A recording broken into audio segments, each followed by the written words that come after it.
लेकिन आपने यहां जिस तरीके से बात शुरू की कि साहब ये साधना कैमरों के सामने साधना क्यों, तो मेरे मन में आप ही से सवाल है सर, आप ही से सवाल है। मेरा सवाल सुन लीजिए। मैं जानना चाहती हूं कि दरअसल आप लोगों को दिक्कत किस बात पर है या आपत्ति आप किस बात पर जता रहे हैं? मतलब सनातन परंपरा से यहां पर खिलवाड़ हो रहा है, ये दिक्कत है, या फिर ये चुनाव प्रभावित हो जाएंगे? प्रधानमंत्री नरेंद्र मोदी का पहले से ही कनेक्ट ऐसा है जनता के साथ कि जब वो चुनाव मैदान में उतरते हैं तो चुनाव का रुख बदल देते हैं, और अब चुनाव प्रचार खत्म हो गया है, बावजूद इसके प्रधानमंत्री नरेंद्र मोदी अगर इस रूप में जनता उन्हें देखेगी तो उन्हीं की तरफ खिंची चली जाएगी। इस बात का डर है, चुनावी नुकसान का डर है। मनोज, हमको किसी बात का इस देश के 140 करोड़ लोगों को डर नहीं है। हाँ। इस देश के 140 करोड़ लोगों को और ना ही कोई परेशानी है।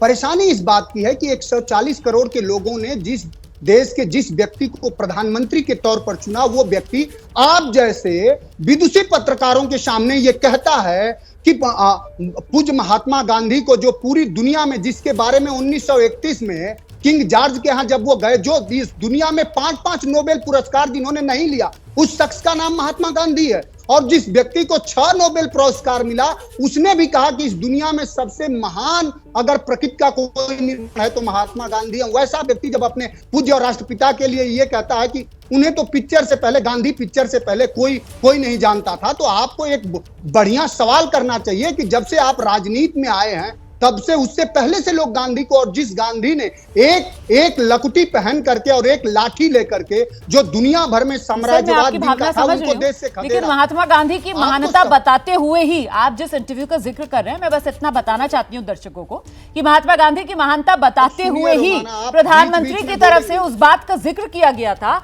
और वो घेराबंदी उन सरकारों की कर रहे थे सर, जो महात्मा गांधी को शायद सिर्फ किताबों और मूर्तियों में कैद करके रखना चाहते थे, लेकिन जन जन तक पहुंचाने का काम तो नहीं किया ना सर। जन जन तक दोबारा से महात्मा गांधी के जो विचार हैं, उनकी जो विचारधारा है और उसके अनुरूप देश को आगे बढ़ाने का काम अगर किसी ने किया है तो वो तो मोदी सरकार है, और आप इस बात से इनकार नहीं कर सकते। कहां से करा? सर स्वच्छता अभियान से मैं शुरुआत करूंगी तो बात बहुत दूर तक जाएगी सर, बहुत दूर तक जाएगी, बात शुरू होगी सर स्वच्छता अभियान से, और उसके बाद बात दूर तक जाएगी सर, आत्मनिर्भर भारत तक जाएगी sir, Narendra Modi vocal for local तक जाएगी सर, आदर्श ग्राम तक जाएगी सर, वो बात बहुत दूर तक जाएगी, और आप खुद ही भटक तो जा ही रही है, आप खुद ही भटक बहुत दूर तक तो जा ही रही है। जिस गांधी को दुनिया कब से जानता है, 1917 से जानता है, उस गांधी को 2024 में ये कहा गया है, वो देश का शीर्षस्थ व्यक्ति ने कहा कि सरकारों ने क्या किया? सरकारों ने क्या किया? महात्मा गांधी की विचारधारा को दुनिया में दोबारा से फैलाने के लिए क्यों गांधी की विचारधारा को म्यूजियम्स में, मूर्तियों में कैद कर दिया गया? आपको इस सवाल का भी तो जवाब ढूंढना चाहिए ना सर, इस बात का भी जवाब ढूंढना चाहिए।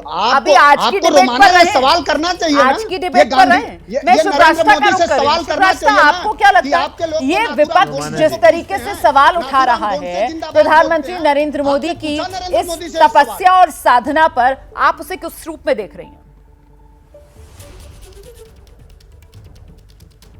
रुमाना जी, जो बुनियादी सवाल आपका था वही सवाल मेरे मन में भी आता है कि पिछले 3 दिनों से ये बहस चल रही है कि प्रधानमंत्री मोदी साधना के लिए गए हैं और विपक्ष को इससे दिक्कत है। क्यों दिक्कत है मैं नहीं समझ पा रही। इसका राजनीतिक कारण है दिक्कत होने का, या पेट में मरोड़ होने का कारण ये है कि चुनाव अफेक्ट हो जाएंगे? आप बताइए रुमाना जी, अगर मैं अपने घर में पूजा करती हूँ या आप अपने घर में इबादत करती हैं, उससे क्या आपके ऑफिस का माहौल कुछ गड़बड़ होता है क्या? या मेरे जहां पर मैं कार्य करती हूँ वो माहौल गड़बड़ होता है क्या? उससे कैसे कोई किसी की साधना पद्धति किसी के वोट को कैसे अफेक्ट कर सकती है? और ये बहुत इंपॉर्टेंट बात इसलिए है क्योंकि ये सेक्युलर लोग हैं जो कह रहे हैं, ये सेक्युलर लोग हैं जो कह रहे हैं कि किसी की पूजा पद्धति से हमारे राजकीय निर्णयों पर कोई ना कोई इफेक्ट हो सकता है। दूसरी चीज मैं कहना चाहती हूँ, इस इवेंट को लेकर के बहुत सारे कयास रचे जा रहे हैं और बहुत सारी और चर्चाएं की जा रही हैं। हाँ ठीक है, मैं मानती हूँ कि चुनाव प्रचार के दौरान ऐसी बहुत सारी बातें बोली गई, दोनों तरफ से बोली गई जो नहीं बोली जानी चाहिए थी, लेकिन क्या हम दिल पर हाथ रख करके अगर देखें तो रुमाना जी आप बताइए, आप इतने सालों से पत्रकारिता कर रही हैं, इस बार के चुनाव में क्या आपको ऐसा लगा कि विपक्ष ने कोई ऐसा सर्वव्यापी मुद्दा उठाया हो जिससे देश का जन जन आंदोलित हो गया हो और वो इस सरकार को पनिश करने के लिए वोट डालने गया हो, या अभी जो अंतिम चरण बचा है वहां पर जाने वाला है? आपको लगता है?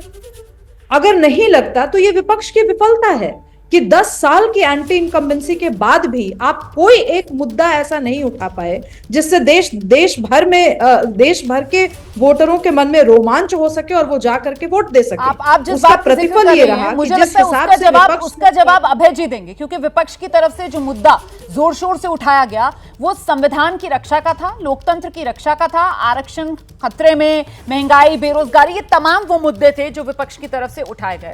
इसमें सबसे बड़े मुद्दे के तौर पर जिससे जनता के साथ आपको लगता है अभय जी आप लोग कनेक्ट बना पाए 24 के इस चुनाव में, आपकी नजर में वो कौन सा मुद्दा है अभय सर? रोमाना जी देखिए, सबसे पहले बहुत महत्वपूर्ण बात जफर इस्लाम साहब ने कही जी कि प्रधानमंत्री जी बोलते हैं तो तकलीफ है और मौन में चले जाते हैं तो तकलीफ है। बिल्कुल है, समूचे देश को है।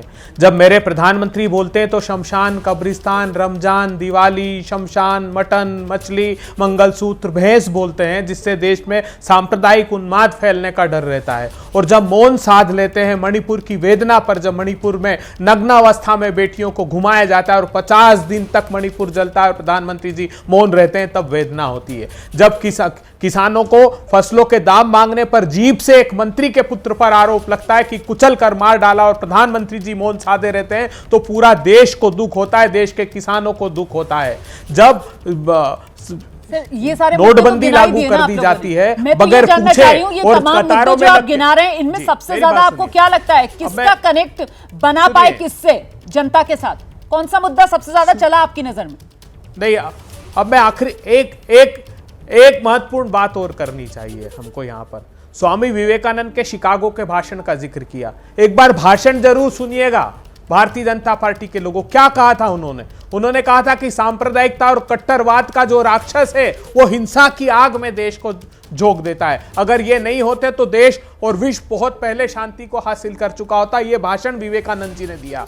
महात्मा गांधी का चश्मा तो उधार लिया, लेकिन उनका दृष्टिकोण आप नहीं ले पाए। वो भी सांप्रदायिक हिंसा के खिलाफ थे। तो क्या ये शोभा देता है बीजेपी और मोदी सरकार को घेरते हैं, सबसे ज्यादा उन आरोपों का भी तो जवाब दीजिए ना, जो इस पूरे चुनाव में प्रधानमंत्री नरेंद्र मोदी खुद विपक्ष पर लगाते रहे कि साहब ये तो धर्म के आधार पर आरक्षण देने की तैयारी कर रहे हैं, इनसे ज्यादा सांप्रदायिक और कौन होगा? जैसे ही घड़ी का काटा दोपहर 2:30 पे आए, बबीता जी का दिल सास बहू साजिश के लिए मचल जाए।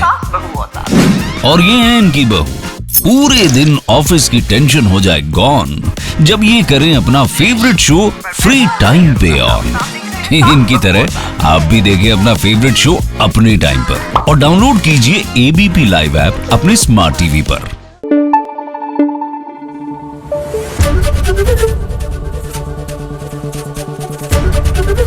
एबीपी न्यूज आपको रखे आगे।